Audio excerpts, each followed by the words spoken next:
할렐루야. 하나님의 은혜와 평강이 새벽을 깨어 예배하시는 성도님들의 심령과 가정에 충만하기를 소망합니다. 우리 1절의 말씀을 보니까 다윗의 심정이 참으로 힘겨운 것을 알 수 있습니다. 1절의 말씀을 우리가 같이 한번 읽어보겠습니다. 여호와여 도우소서. 경건한 자가 끊어지며 충실한 자들이 인생 중에 없어지나이다. 아멘. 본문의 배경이 구체적으로 언급되어 있지는 않지만 이 내용을 통해 볼 때 다윗이 참으로 곤고한 어려움 가운데 놓여 있음을 알 수 있습니다. 특별히 사무엘상 22장을 배경으로 하는 것이 아닌가 우리가 추측해 볼 수 있습니다. 사무엘상 22장의 말씀을 보면 놉 제사장이 사울 왕에게 쫓기던 다윗을 숨겨 주었다가 에돔 사람 도에게 고발로 인해 죽임을 당하는 과정이 기록되어 있습니다. 이 같은 안타까운 일을 목도하는 다윗이 그 슬픔을 이기지 못하여 하나님 앞에 탄식하며 지었다라고 추정하는 시가 오늘 본문의 말씀입니다. 사울 왕은 다윗을 숨겨주었다고 저에게 먹을 것과 무기를 주었다는 이유로 당시에 85명의 제사장을 죽이고 제사장들의 성읍인 노베에 거주하는 남녀와 아이들과 젖먹이는 자들과 모든 가축들을 도륙하는 악행을 저지르게 됩니다. 이것을 목도하는 다윗이 얼마나 통탄하게 되겠습니까? 그리고 하나님 앞에 호소하는 것이죠. 경건하고 충실한 자들, 하나님 앞에 신실하여 진실되게 행동하는 자들이 어찌 악인들로 인해 죽임을 당하는 것입니까? 다윗은 자신으로 인해 수많은 사람들이 죽임을 당하는 것을 보고 심히 괴로웠다라는 것이죠. 그렇다고 다윗이 하나님을 향해 원망하는 거냐? 그렇지는 않습니다. 사랑하는 성도 여러분, 감당하지 못할 환난의 문제를 만날 때에 사람은 대개 두 부류로 나누어지게 됩니다. 하나는 고난 앞에 하나님으로부터 등을 돌리고 하나님을 떠나는 자들이 있는 반면에 고난이 닥쳐왔을 때 주의 기쁘신 뜻이 있음을 믿고 더욱더 하나님을 가까이 하여 결국 열매를 맺는 자들이 있는 것이죠. 사랑하는 성도 여러분, 저와 여러분이 이 시대를 살아갈 때에 예기치 않은 감당치 못할 어려움의 문제를 만나게 될 때 하나님을 외면하는 자가 아니라 더욱더 하나님 앞에 가까이 나아가 하나님께서 우리를 붙드시고 결국 열매 맺게 하시는 그 은혜를 이루어가기를 예수님의 이름으로 축원합니다. 다시 말해 고난에 대하여 어떠한 태도를 가지느냐에 따라서 그 결과가 나누어지게 되는 것이죠. 다윗이 이스라엘 역사상 길이 남을 믿음의 사람이 된 것은 바로 많은 고난 가운데서도 하나님을 신뢰함으로 견디며 참아내었기 때문인 것이죠. 2절을 보겠습니다. 2절 같이 보겠습니다. 그들이 이웃에게 각기 거짓을 말하며 아첨하는 입술과 두 마음을 말하는도다. 악인들 어떠한 모습이 있습니까? 거짓, 아첨하는 모습이 있다라는 것이죠. 반면에 경건한 자, 충실한 자들은 어떠합니까? 신실하고 진실하여 거짓과 아첨과는 거리가 먼 자들인 것이죠. 다윗은 그 마음이 하나님 앞에 합한 자로서 늘 신실하고 진실되었음을 우리는 알 수 있습니다. 물론 그렇다고 다윗이 범죄한 사실이 없느냐? 그렇지는 않습니다. 하지만 죄를 범하였을지라도 죄된 자리를 돌이켜 철저히 하나님 앞에 회개함을 통하여 자신이 어느 앞에 살아가는지, 내가 붙들고 의지할 것이 무엇인지를 잊지 않았던 것이 바로 이 다윗인 것이죠. 그러기에 비록 범죄하였으나 지은 죄를 저버하는 다윗 하나님을 의롭다 인정해 주시는 것을 우리가 볼 수 있는 것입니다. 우리 모두는 죄로부터 자유할 수 없습니다. 의인은 없나니 하나도 없다고 했습니다. 다시 말해 우리는 다 죄인인 것이죠. 죄인된 사실을 아는 죄인이 있고 죄인된 사실을 모르는 죄인이 있을 뿐인 것입니다. 죄를 짓지 않기 위해 힘쓰는 것도 중요하지만 범죄였을 때 그 죄가를 인정하고 돌이키는 회개가 또한 중요하다는 것을 우리는 기억해야 할 것입니다. 악한 자들의 특징이 거짓, 아첨이라고 했습니다. 여기서 거짓은 무엇입니까? 자신의 목표, 유익을 위해서 거짓말을 일삼는 것을 가리키는 것이죠. 거짓말로 자신의 유익을 구하고, 거짓말로 지금의 어려움을 모면하고, 거짓말로 상대를 속이거나, 하지만 결국 그 거짓은 드러나게 된다라는 것입니다. 악한 자들은 또한 무엇합니까? 아첨한다고 했습니다. 2절 하반절에 아첨하는 자 두 마음으로 말한다 했습니다. 겉과 속이 다른 위선적인 자들이라는 것을 우리에게 가르쳐 주는 것이죠. 이 같은 자는 3절 말씀에 말하기를 여호와께서 모든 아첨하는 입술과 자랑하는 혀를 끊으신다라고 했습니다. 왜 하나님께서는 아첨하는 입술, 즉 간사한 입술과 자랑하는 혀를 끊으시는 건가? 이 혀에는 사람을 죽이는 독이 가득하기 때문입니다. 이게 말이라고 다 같은 말은 아니라는 것이죠. 한번 우리가 내뱉는 말은 다시 주워 담을 수 없습니다. 그만큼 말에는 책임이 따라온다는 것을 우리는 알아야 합니다. 가장 쉽게 짓는 죄가 무슨 죄인지 아십니까? 우리가 입으로 말로 짓는 죄입니다. 말하는 것이 얼마나 쉽습니까? 입만 열면 다 말이 되는 거 아닙니까? 내 말 한마디 한마디를 신중하게 하기보다는 나오는 대로 생각 없이 말한 일들도 우리 가운데 허다하는 것이죠.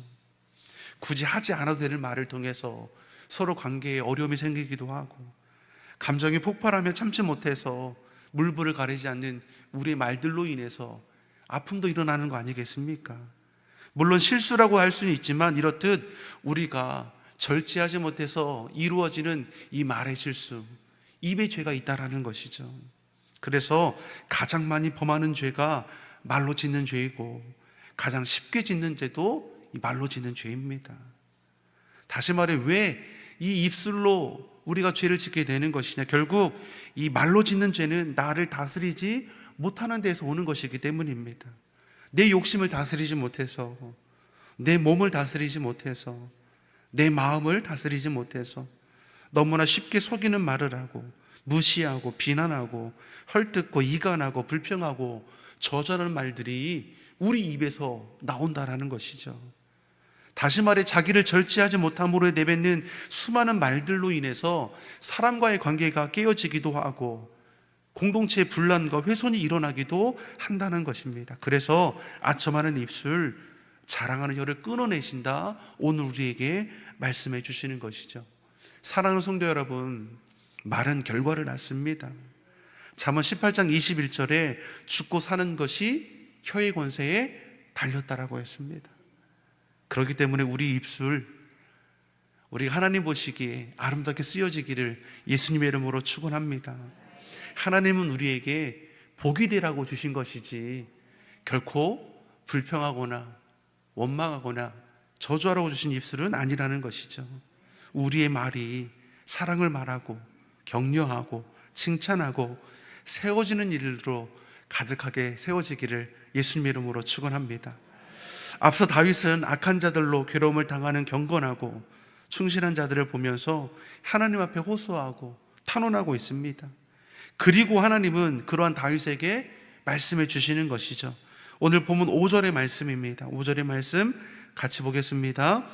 여호와의 말씀에 가난한 자들의 눌림과 궁핍한 자들의 탄식으로 말미암아 내가 이제 일어나 그를 그가 원하는 안전한 지대에 두리라 하시도다. 아멘. 하나님은 자신의 백성이 겪는 고통을 보셨고 그 탄식의 소리를 들으셨습니다. 그러시면서 하시는 말씀이 무엇입니까? 내가 이제 일어나. 보좌에서 일어나셔서 그 불의한 가운데 친히 찾아가셔서 그 문제를 해결해 주신다라는 것을 말씀해 주십니다. 이 말씀에는 하나님의 역사하심에는 그 때가 있다라는 것을 우리에게 가르쳐 주는 것이죠. 소년 다윗이 기름 부음을 받았지만 그가 즉시로 왕이 된 거 아닙니다. 많은 연단의 시간이 지나했다라는 것을 우리는 알 수 있습니다. 그 과정을 보면 어떻습니까? 사울 왕으로부터 죽음의 위협을 받죠. 언제 끝날지 모르는 도망자 생활이 계속되는 것을 볼 수 있습니다. 그 가운데서 다윗은 어떻습니까? 늘 한결같이 하나님을 바라며 하나님의 때를 기다렸다라는 것이죠. 오늘 본문도 마찬가지입니다. 여호와여 도우소서. 경건한 자, 충실한 자들을 버려두지 마옵소서. 고난 속에서도 하나님의 그 때와 기한이 찾아올 것을 자신을 기대하는 것이죠. 그러니 고난 속에 절망하지 않습니다. 하나님의 결코 절망 속에 버려두지 아니하시고 하나님의 시간에 하나님의 뜻을 이루어 주시기 때문인 것이죠. 사람의 제한적인 지혜, 지식, 경험으로는 하나님의 때를 알 수 없습니다. 우리가 할 것은 무엇입니까? 하나님의 때를 소망하며 기다릴 줄 아는 것이죠. 그러면 5절에 말씀하는 것처럼 내가 이제 일어나, 하나님의 그때에 우리 삶의 자리에 찾아오셔서 모든 염려 이기게 하시고 예비하신 주의 은혜로 충만하게 하실 줄 믿습니다. 본문 6절의 말씀입니다. 6절의 말씀 같이 보겠습니다. 여호와의 말씀은 순결함이요 흙 도가니에 7번 단련한 은 같도다. 아멘. 성경에서 7은 완전수를 의미합니다. 흙 도가니에 7번 단련한 은이란 불순물이 전혀 섞이지 않은 순도 100%의 은을 가리키는 것이죠. 이처럼 하나님의 말씀은 어떠한 속임도 거짓도 없는 완전한 진리의 말씀입니다. 이것이 다윗이 고난 속에서도 낙심치 않는 이유입니다. 아무리 어렵다, 힘들다, 견디기 어찌할까 하더라도 하나님을 온전히 신뢰함으로 능히 이겨내는 것이죠. 환경이 우리를 넘어뜨리고 상황이 우리 앞을 가릴지라도 하나님 말씀은 우리 인생의 길이 되고 빛이 되어 인도하심을 다윗은 우리에게 보여주는 것이죠. 사울왕이 다윗을 잡기 위해 수많은 군대를 보내어 추격하지만 하나님께서 지켜주시니 다윗은 안전합니다. 오히려 다윗이 사울왕을 죽일 기회가 여러 차례가 더 찾아오지 않습니까? 이때 따르는 무리들은 뭐라고 말합니까? 이것이 하나님이 주신 기회가 아니면 어떠하겠습니까?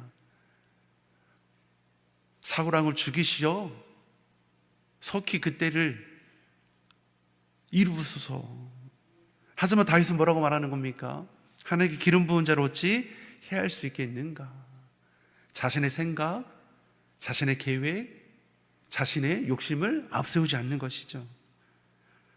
하나님을 신뢰함으로 거짓과 하첨이 아닌 정직과 성결함으로 하나님의 약속의 때를 기다리는 것입니다. 모든 사람은 안전한 삶을 살아가기를 원합니다. 자녀들에게 교육을 시키는 것도, 땀 흘려 수고하여 열심히 돈을 버는 것도 결국 안전하고 보장된 삶을 살아가기 위해서입니다. 그런데 정말 이러한 것들이 우리 삶을 지켜주는 것인가? 이 세상에는 불확실한 요소들이 많고 생각지 못하는 사건, 사고, 질병, 재앙들이 찾아옵니다. 다윗은 고난 중에 이 같은 사실을 고백하는 것이죠. 도망자 신세를 한탄하지 않습니다. 오히려 고난 중이기에 더욱더 안전한 곳 하나님께 피한다라고 우리에게 말씀합니다. 7절 말씀에 여호와여 그들을 지키사 이 세대로부터 영원까지 보존 지켜 주옵소서. 사랑하는 성도 여러분, 하나님을 의지하고 말씀을 붙드는 자는 결코 망하지 않습니다. 하나님께서 믿는 자들을 지금부터 영원까지 지켜주시기 때문입니다. 그러니 8절에 악인들이 높임을 받고 득세할지라도 자신의 유익을 위해 거짓말하고 아첨하는 자들처럼 행하지 말고 예수님을 따라 세상의 소금과 빛의 사명을 감당하여 내어야 하는 것이죠. 사랑하는 성도 여러분, 하나님께서 우리를 택하여 이 땅 가운데 심어주셨음을 믿습니다. 화목의 직분, 주신 사명, 우리가 감당함을 통해서 여러분이 자리하는 것이 진정 하나님께 기쁨이 되고 그리스도의 향기와 편지의 사명을 온전히 감당함을 통하여 하나님 영화롭게 하는 우리의 삶의 자리가 되기를 예수님의 이름으로 축원합니다. 기도하겠습니다. 좋으신 아버지 하나님, 우리가 예수님 믿어 구원함을 입은 하나님의 자녀임을 잊지 않게 하여 주시옵소서. 믿는 자로서 부끄럽지 않도록 믿음을 지키게 하시고 죽은 믿음이 아니라 산 믿음으로 행하여 살아가게 하여 주시옵소서. 우리의 언행 심사를 주정하여 주시사 서로를 향해 비방, 판단하는 것이 아니라 사랑을 말하고 격려하고 칭찬함으로 하나님을 찬양하며 이웃을 사랑하는 입술이 되게 하여 주시옵소서. 감사드리며 예수님의 이름으로 기도드립니다. 아멘.